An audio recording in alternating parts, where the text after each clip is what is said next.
aquele texto de Daniel capítulo 11, onde se diz assim: o povo que conhece o seu Deus se tornará forte e realizará proezas.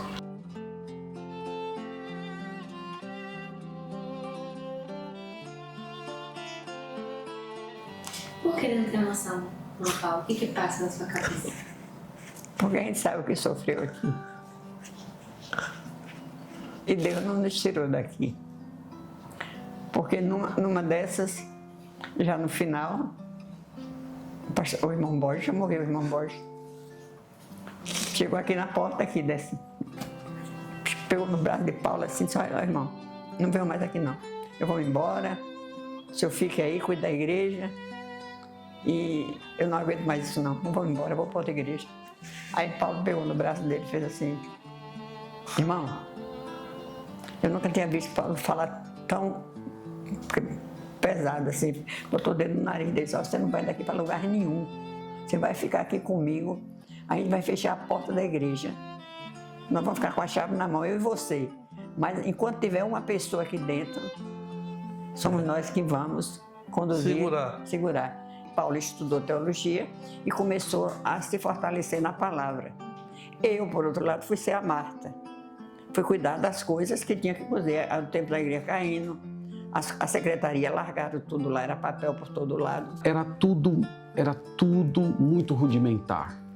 As janelas, se bem que antes da nossa chegada, o irmão Paulo e a irmã Wanda já tinham feito uma reforma muito magnífica no teto da igreja, já tinham colocado ar-condicionado, então eles já haviam elevado muito as condições de conforto da igreja, mas ainda haviam muitas coisas que estavam aquém, especialmente as salas do departamento, os banheiros, estavam tudo muito desatualizado. Se eu não estou enganado, na época que a gente chegou, acho que só tinha uma salinha, né, de criança. E aí, eu acho que só tinha 4 crianças, junto com o Gabriel.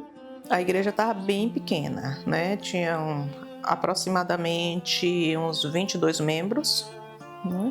Bem pequena, mas assim, era muito unida, né? Esse grupo pequeno era muito unido.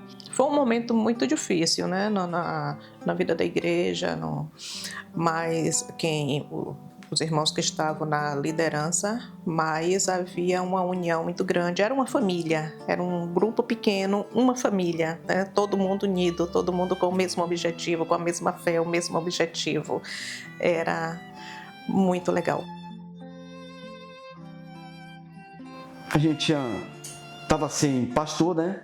Tinha passado um período não bom, né?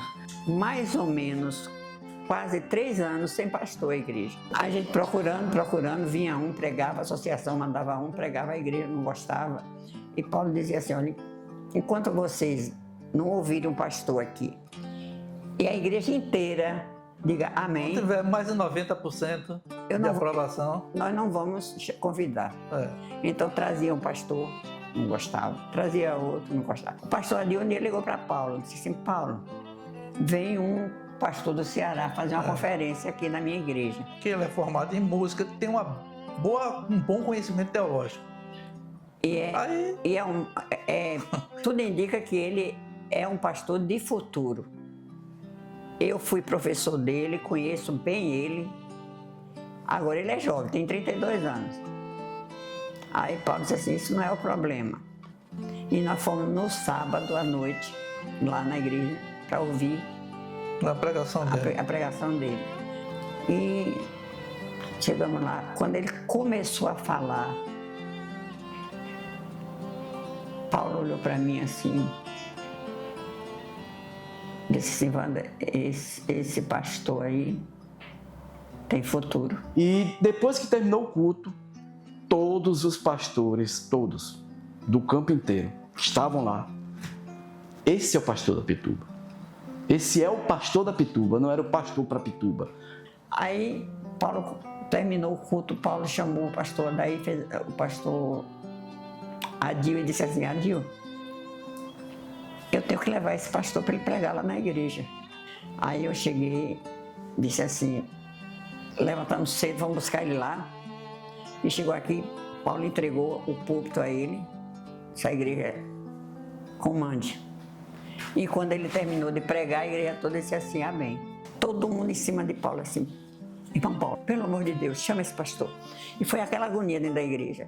Aí Paulo conversou com ele, que a igreja estava precisando de um pastor.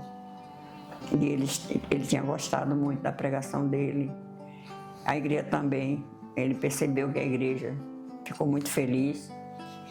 E qual era a disponibilidade dele. Ele fez assim, ó, irmão, é o seguinte, eu sou professor, ainda não terminei meu ano letivo, tenho ainda umas provas para fazer. Agora, estou voltando lá para o Ceará para fazer isso. Mas eu posso combinar com vocês o seguinte, eu vou vir passar o Natal aqui, o Ano Novo. A igreja me conhece minha família, minha esposa. Ela também vem, conhece aqui em Salvador, que ela não conhece. E a gente aí vai verificar se realmente é isso que Deus quer, vamos orar. Eu recebi o convite da Pituba chegou no dia do aniversário da Ivana, dia 4 de dezembro. Nós recebemos a carta convite do irmão Paulo. Tinha uma frase na carta que eu lembro até hoje. O irmão Paulo escreveu assim: pastor, nós queremos que nos domingos o senhor suba ao púlpito e diga assim: meus irmãos, eu tenho uma palavra de Deus para vocês. Nós viajamos para Salvador, então nós viemos ficar aqui 2 semanas para os irmãos poderem conhecer minha esposa e a minha esposa também poder conhecer os irmãos. E a chegada foi maravilhosa. A gente ainda não tinha dado resposta para a igreja. E quando a gente chegou na reunião de pastores no sábado, a gente foi recebido como o mais novo casal que tinha chegado para pastorear a Pituba. E a gente se olhou nesse momento e falou, não tem mais resposta para dar, né? Acabaram de nos empossar. Nos empossaram. Então a gente tomou aquilo ali também como uma resposta do Senhor, né? Trazendo essa alegria ao nosso coração, uma confirmação vinda de pastores, de vários pastores, né? Porque era uma reunião de pastores. E aquilo ali foi muito emocionante para a gente. Quando a igreja me fez o convite, eles não tinham condições de pagar o salário que eles haviam proposto. Uhum. Mas mesmo assim, um grupo de irmãos da igreja naquela época se juntou e eles determinaram que se a igreja não conseguisse ter arrecadação suficiente para cobrir o nosso salário, esses irmãos tirariam do próprio bolso para complementar o meu salário para que eu permanecesse na igreja. Aí aconteceu o seguinte, uma irmã que voltou para aqui, para a igreja, estava fora, ela não dizimava, mas guardava o dízimo dela. Quando um dia eu estava na secretaria, recebi um cheque de 45 mil reais. Olha, naquela época era muito dinheiro. Isso lá, assim, em 2013, por aí, 2014. 2013 foi logo em seguida. Aí eu recebi um cheque de 45 mil, eu digo, ela deve ter errado na hora de preencher. Deve ter de botar 4 mil e botou 45. E aí eu olhava para a Gilda e dizia assim, Gilda era vice-tesoureira, eu digo, meu irmão, a gente vai fazer o quê? Eu vou ligar para ela? Aí eu disse, não vou ligar não, eu vou deixar. Eu não vou depositar amanhã não, vou deixar. Se ela errou, mas ela não pode errar. Ela é uma pessoa culta, ela é bem preparada. Não foi não. Eu vou depositar o dinheiro. Se ela disser que estava errado, a gente devolve. Eu vou depositar. Não aconteceu nada. De 45 mil, era tudo que a gente precisava. Aquilo praticamente garantiu o meu sustento folgadamente, fora isso, investimentos que nós fizemos naquele primeiro ano. E naquela época, nós tínhamos 100% da frequência, que isso fique de advertência para a presente geração, tá? Nós tínhamos 100% da frequência, 20 irmãos na escola dominical, 20 irmãos no culto de oração, 20 irmãos nos cultos que aconteciam nos lares. Toda terça-feira nós tínhamos culto no lar e também a frequência dominical. Tem um fato que merece ser mencionado, tem um irmão que frequentava a nossa igreja e um domingo eu estava ali na sacada da igreja depois do culto cumprimentando as pessoas e esse irmão me abordou e falou mais ou menos o seguinte: Pastor Marcos, eu não entendo essa igreja. Essa igreja parece uma rodoviária abandonada. Não tem ninguém aqui, é um deserto. Não tem jovens, não tem crianças. A minha filha não tem condição de vir congregar aqui porque não tem nenhum jovem para ela interagir. E eu falei para aquele irmão que eu cria de todo o meu coração que o Senhor estava mudando a sorte da nossa igreja e que nós íamos passar por um tempo de frutificação. Cerca de 5, 6 anos depois, nós estávamos numa conferência de aniversário semelhante a essa. E eu não resisti à tentação de chamar esse irmão e dizer: irmão, o senhor lembra, 5 anos atrás, uma coisa que o senhor me disse ali nessa casa? Ele só disse assim: pastor, pelo amor de Deus, me perdoe, me perdoe, me perdoe. O senhor não sabe como eu já orei a Deus pedindo perdão por aquela minha fala. Mas isso só demonstra que os anos foram muito frutíferos. Embora tivéssemos 20 membros, mas no primeiro, segundo mês da igreja já começaram a chegar pessoas novas. Nós terminamos o final daquele ano, nós batizamos 12 pessoas. A igreja já não via batismos há muito tempo.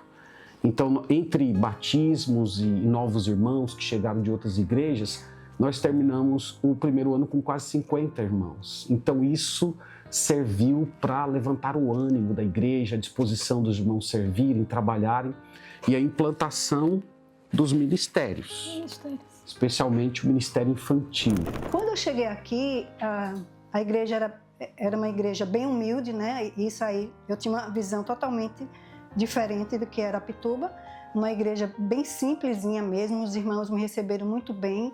Era um grupo muito pequeno também que estava naquele dia, umas 20 pessoas. Com pouco tempo, o pastor Marcos me convidou para o ministério infantil. A princípio só tinha Estezinha e Rodrigo, né, logo no início. Geralmente tia Gil ou tia Jéssica que ficavam lá com as crianças, tia Ilza também. E eu amava, porque eu sempre pedia para ficar lá junto com elas, ajudando a cuidar das crianças e tal. E aí eu sempre tive esse desejo de servir no Ministério Infantil, de ficar com as crianças, de brincar e tal. Acho que essa é uma das minhas primeiras lembranças, assim. A igreja era bem pequena, só tinha acho que eu e mais outra pessoa de criança. E aí foi crescendo, né? E nessa aí que veio João Paulo, veio Daniel, veio Cíntia, Amanda também. E aí foi incorporando esse pessoal. Principalmente nessa linha, né? Que fala muito sobre isso. Que é o foco principal, né? Uhum. Eu percebi o crescimento, né? Porque às vezes a gente sobe e geralmente, todos os domingos tem visitantes. E aí, às vezes tem crianças e sempre chega criança lá, né? Então acaba se tornando uma família. Eu me emociono de gratidão. Essa fase, para mim, não foi uma fase de sofrimento. Na verdade, foi uma fase de empolgação, de descoberta. Foi uma fase de chegarmos numa igreja com poucas pessoas, mas nós sentimos a presença de Deus, sentimos o amor dos irmãos. E em pouco tempo, nós começamos a ver as primeiras conversões, vermos reconciliações, pessoas chegando com problemas na vida, o Senhor curando essas pessoas. Agora, vou mais só fechar dizendo a vocês o seguinte. A vinda do pastor Perim para a Igreja Batista Regular da Apituba não foi um ato humano, não. Não foi. Ele foi enviado por Deus mesmo. Porque Deus sabia que a igreja precisava de um líder como ele. E preparou e mandou.